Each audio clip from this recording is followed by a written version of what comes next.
अस्सलाम वालेकुम यार दसा शूर हसन साहब आए जी बड़े खूबसूरत पटवारी दे उर्दू ने शायर ना अज सारे दोस्तों ने ख्वाहिश है कि शकूर हसन साहब को कोई पटवारी शायरी सुनी है।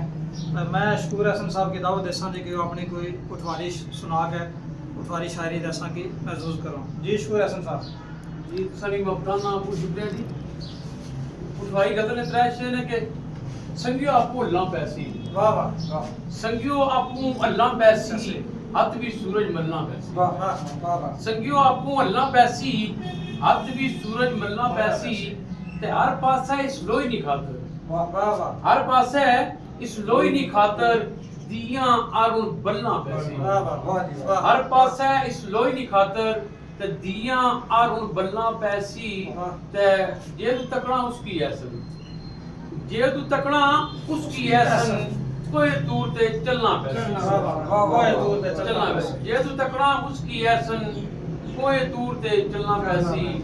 संगियो आपू अल्लाह पैसी हाथ भी सूरज मलना पैसी।